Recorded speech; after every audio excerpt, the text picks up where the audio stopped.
नमस्कार दोस्तों, मैं मिथिलेश कुमार, मैथ वाला।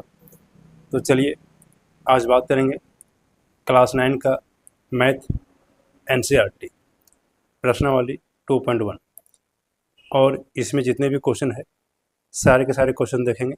तो चलिए आप वीडियो को शुरू से देखिए। देखिए पहला क्वेश्चन है, निम्नलिखित व्यंजकों में कौन कौन एक चर में बहुपद है और कौन कौन नहीं, कारण के साथ अपने उत्तर दीजिए। काफ़ी अच्छा क्वेश्चन है। चलिए कैसे बनाएंगे, पहले देखेंगे कि बहुपद है या नहीं। बहुपद होने के लिए क्या चाहिए। देखिए बहुपद तभी होगा जब चर का प्रत्येक घातांक पूर्ण संख्या हो।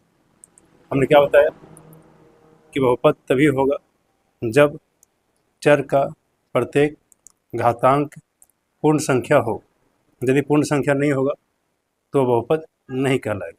जैसे देखिए यहाँ क्या लिखा हुआ है, 4x² माइनस 3x प्लस 7। यहाँ पर चर क्या है, x चर है और 4 क्या है, अचर है, जिसका मान फिक्स्ड है, जिसका मान फिक्स्ड है, निश्चित है, वो क्या कहलाएगा, अचर। और जिसका मान फिक्स्ड नहीं है, नॉट फिक्स्ड, यानी अनिश्चित है, निश्चित नहीं है, समझ रहे ना, अनिश्चित, निश्चित नहीं, उसे क्या बोलेंगे, चर कहेंगे। हमने क्या बताया कि बहुपद वही होगा चर का प्रत्येक घातांक पूर्ण संख्या होना चाहिए। चलिए देखिए ये बहुपद है कि नहीं, तो ये देखते हैं। इस चर का जो है घातांक कितना है, 2। 2 क्या है, एक पूर्ण संख्या है, यानी होल नंबर है। चलिए यहाँ पर देखते हैं, x क्या है, चर है, इसका घातांक कितना है, 1। 1 क्या है, एक पूर्ण संख्या है। तो चलिए ये टर्म क्या कहलाएगा, बहुपद है। अब देखेंगे एक चर में है या नहीं। देखिए ये जो बहुपद है ओनली x में, केवल x में है, इसीलिए ये बहुपद एक चर में। तो पहला का आंसर क्या हो जाएगा, पहला आंसर हो जाएगा कि हाँ 4x² माइनस 3x प्लस 7 एक चर में बहुपद है। सेकंड क्वेश्चन देखिए, सेकंड क्वेश्चन है y² प्लस √2, y² प्लस √2।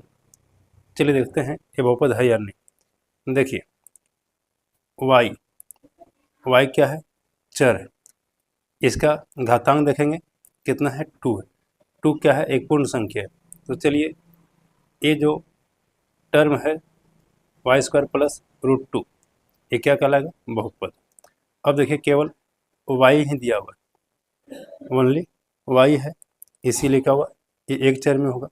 तो क्या लिखेंगे कि हाँ यह एक चर में बहुपद है।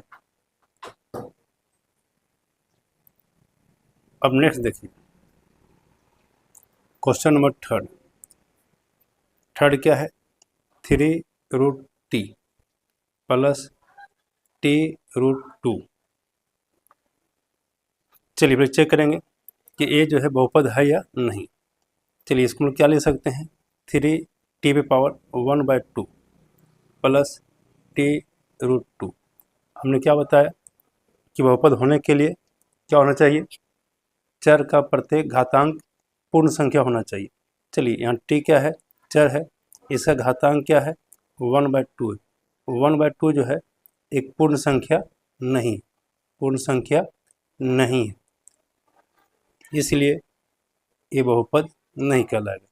तो तीसरा क्या हो जाएगा कि यह बहुपद नहीं है, यह बहुपद नहीं है।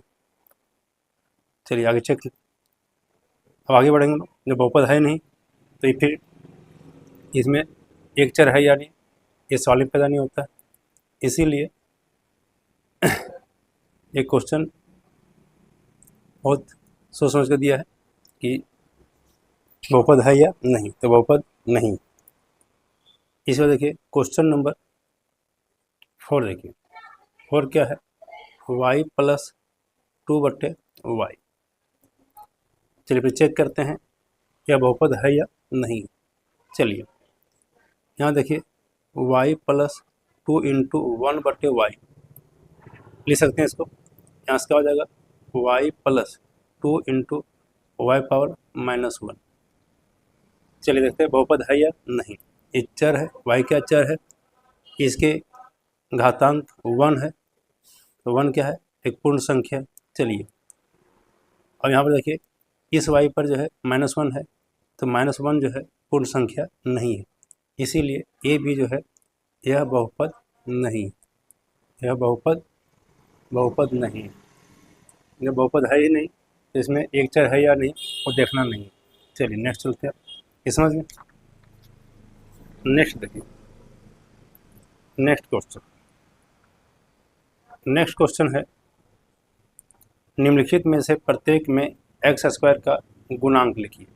देखिए गुणांक क्या होता है, जैसे जो चर है, चर का जो है गुणा में जो होगा वही उसका क्या होता है, गुणांक होता है। जैसे हम लोग लिखते हैं 3x, तो x क्या है, चर है, और इसके गुणा में क्या है, यानी 3 गुने x ऐसे लिखेंगे, तो इसके गुणा में क्या है, 3 है, तो x का गुणांक क्या हो गया, 3 हो गया। इंग्लिश में क्या बोलते हैं गुणांक को, कोफिशिएंट। तो चलिए यहाँ क्या पूछ रहा है, एक्स स्क्वायर का गुणांक। चलिए पहला क्वेश्चन है 2 plus x square plus x.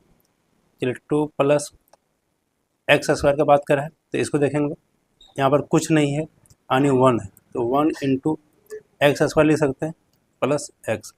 चलिए एक्स स्क्वायर के गुणा में क्या है, 1 है, इसीलिए एक्स स्क्वायर का गुणांक क्या हो जाएगा, एक्स स्क्वायर का गुणांक कितना हो जाएगा, 1।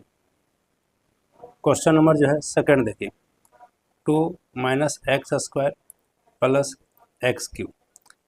चलिए बात किसका है, एक्स स्क्वायर के। चलिए यहाँ क्या लिखेंगे, 2 माइनस 1 गुने x square plus x cube ऐसे लिख सकते हैं। इसको और क्या लिख सकते हैं, 2 प्लस -1 गुने x square plus x cube. ये समझ रहे हैं। अब देखिए एक्स स्क्वायर के गुणा में क्या है, -1, यहाँ पर क्या लिखेंगे, एक्स स्क्वायर का गुणांक कितना हो जाएगा, -1 हो जाएगा। ये समझ रहे हैं। चलिए क्वेश्चन नंबर जो है थर्ड देखते हैं। थर्ड क्या है, π/2 एक्स स्क्वायर प्लस एक्स। चलिए देखिए π/2 गुने एक्स स्क्वायर प्लस एक्स। चलिए एक्स स्क्वायर का गुणांक क्या हो जाएगा, π/2, तो क्या लिखेंगे, एक्स स्क्वायर का गुणांक π/2 है। चलिए क्वेश्चन नंबर 4 देखिए, 4 में क्या है, √2x - 1। अब यहाँ देखिए यहाँ पर जो है एक्स स्क्वायर नहीं है, इसमें क्या ले सकते हैं, 0 into x square plus √2x - 1 लिख सकते हैं, है ना। इसका वैल्यू कितना होगा, 0 हो जाएगा, हो जाएगा ना, 0 इंटू इतना, 0 into x square plus √2x - 1, और इसको ऐसे लिख सकते हैं। चलिए एक्स स्क्वायर गुणांक कितना हो गया, 0, तो क्या लिखेंगे, एक्स स्क्वायर का गुणांक क्या हो जाएगा, 0। ये समझ गए। अब क्वेश्चन नंबर जो है नेक्स्ट देखते हैं। क्वेश्चन नंबर थर्ड क्या कर रहा है, 35 घात के द्विपद का और 100 घात के एक पदी का एक एक उदाहरण दीजिए। काफ़ी अच्छा क्वेश्चन है। कह रहा है कि कितना पद है, द्विपद। चलिए कोई दो पद लेते हैं, 2x + 1। इसमें कितना पद है, 2 पद है, एक ही पद हो गया, 2x एक पद हो गया, 1 भी क्या हो गया, एक पद हो गया। अब कह रहा है कि ऐसा घात कितना हो जाए, 35, तो चलिए आप 35 ले दीजिए। ये क्या हो गया, 35 घात के द्विपद का उदाहरण हो गया, ये द्विपद। अब क्या कर रहा है, एक पदी का घात कितना चाहिए, 100। तो चलिए क्या लिखेंगे लोग, ले दिए 3x, ये एक पद है। चलिए इसका घात कितना होगा 100, तो 100 ले देंगे। ये क्या हो गया, एक पद हो गया, एक पद है जिसका घात कितना है 100 है। ये समझ गया। ये दो पद है जिसका घात कितना है 35, एक पद है जिसका घात कितना है 100 है। अब देखिए नेक्स्ट क्वेश्चन। नेक्स्ट क्वेश्चन क्या है, निम्नलिखित बहुपदों में से प्रत्येक बहुपद की घात लिखिए। चलिए अच्छा क्वेश्चन है। पहला, ये बहुपद है, इसमें जो मैक्सिमम घात होगा वही क्या हो जाएगा, बहुपद का घात हो जाएगा।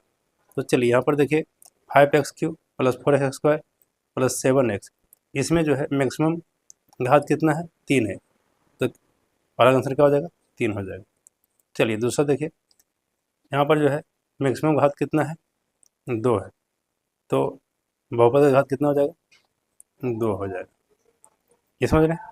तीसरा देखिए, यहाँ पर जो है, यहाँ पर मैक्सिमम घात कितना है, घात किसे देखते हैं चर पर। तो चलिए ये जो है t पे पावर कितना है 1 है, यानी मैक्सिमम कितना 1 है, तो इसका बहुपद का घात कितना हो जाएगा 1 हो जाएगा।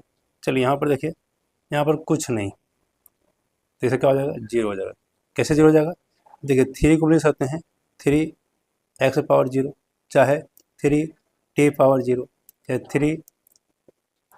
3y⁻0, सभी का वैल्यू क्या होगा 3 ही होगा। ये समझ रहे हैं कैसे, किसी पावर 0 होगा उसका वैल्यू कितना होता है 1। तो यहाँ पर देखिए x पावर क्या है 0, इसका वैल्यू कितना हो जाएगा 1, यानी यहाँ से क्या होगा 3x⁻0 था, तो क्या हो जाएगा 3 × 1 = कितना हो गया 3। तो इसको हम ऐसे लिख सकते हैं कि नहीं। अब देखिए यहाँ पे पावर कितना है 0, तो यहाँ पर कितना हो जाएगा, यानी जो कांस्टेंट टर्म है तो उसका जो है यहाँ पर जो है चर को हम लोग इस रूप में लिख सकते हैं। तो इस रूप में लिखेंगे तो पावर क्या लिखना पड़ेगा 0, तो यहाँ पर क्या होगा बहुपद का घात कितना हो जाएगा 0 हो जाएगा। ये समझ गए। नेक्स्ट देखिए, नेक्स्ट क्वेश्चन है, बताइए कि निम्नलिखित बहुपदों में कौन कौन बहुपद रैखिक है, कौन कौन द्विघाती है और कौन कौन त्रिघाती। चलिए काफ़ी अच्छा क्वेश्चन है। यहाँ पर देखिए, जिसमें जो है 2 पद होगा तो क्या कहलाएगा द्विपद बहुपद। सॉरी, क्वेश्चन क्या कर रहा है, रैखिक, द्विघाती और त्रिघाती बात कर रहा है कि नहीं, द्विपद बहुपद इसमें नहीं कर रहा है। यानी जो पावर, यदि बहुपद का पावर 1 रहेगा, बहुपद का पावर 1 रहेगा, बहुपद में अधिकतम घात 1 रहेगा तो रैखिक कहलाएगा, रैखिक बहुपद। यदि बहुपद में अधिकतम घात 2 रहेगा तो उसे क्या बोलेंगे द्विघाती बहुपद। और बहुपद में जो है, बहुपद में अधिकतम घात 3 रहेगा तो क्या कहलाएगा त्रिघाती बहुपद। ये क्या हो गया घात के आधार पर। यदि हम लोग जो है पद के आधार पर देखेंगे, यानी टर्म के आधार पर, तो फिर क्या देखेंगे टर्म देखेंगे। जैसे यहाँ पे 2 टर्म दिया हुआ है तो क्या हो जाएगा द्विपद बहुपद। समझ रहे कि नहीं, इसमें कितना टर्म है 2 टर्म है, तो क्या हो जाएगा द्विपद बहुपद। इसमें कितना टर्म है 1 2 3, तो त्रिपद बहुपद। ये समझ रहे हैं, इसमें कितना टर्म है यानी कितना पद है 2 है, तो द्विपद बहुपद। इसमें कितना पद है, एक ही पद है, तो एक पद बहुपद। इसमें कितना पद है, एक पद बहुपद। ये हो गया पद के, ये क्या हो गया जो पद के आधार पर यानी टर्म के आधार पर। यदि आपको रैखिक पूछे, द्विघाती पूछे और त्रिघाती पूछे तो क्या देखेंगे लोग, इसका पावर देखेंगे। जो बहुपद का जो पावर है किस पर, चर पर, अधिकतम जो होगा, यदि अधिकतम 1 होगा तो क्या कहलाएगा रैखिक। अधिकतम जो है घात 2 होगा तो क्या कहलाएगा द्विघाती बहुपद। और अधिकतम घात 3 होगा तो क्या कहलाएगा त्रिघाती बहुपद। यहाँ देखिए पहला जो है ये बहुपद है, इसका जो है अधिकतम घात कितना है, 2 है, तो क्या कहलाएगा, द्विघाती बहुपद, द्विघाती बहुपद। इसके बाद देखिए दूसरा, यहाँ पर देखिए अधिकतम घात कितना है, 3 है ना, 4 पे पावर अधिकतम कितना है, 3 है, तो क्या कहलाएगा, त्रिघाती बहुपद, त्रिघाती बहुपद। ये समझ रहे हैं। चलिए यहाँ देखिए अधिकतम घात कितना है, 2 है, तो ये क्या कहलाएगा, तीसरा द्विघाती बहुपद, द्विघाती बहुपद। क्वेश्चन नंबर 4 देखिए, यहाँ पर देखिए एक्स का पावर कितना, 1 है। अभी क्या होता है, 1 रहेगा तो क्या बोलेंगे, रैखिक बहुपद, रैखिक बहुपद। तो उसके बाद देखिए क्वेश्चन नंबर 5, यहाँ पर अधिकतम घात कितना है, 1, तो क्या कहलाएगा, रैखिक बहुपद, रैखिक बहुपद। और यहाँ पर जो है क्वेश्चन नंबर 6 में अधिकतम घात कितना है, 2 है, तो क्या कहलाएगा, द्विघाती बहुपद। चलिए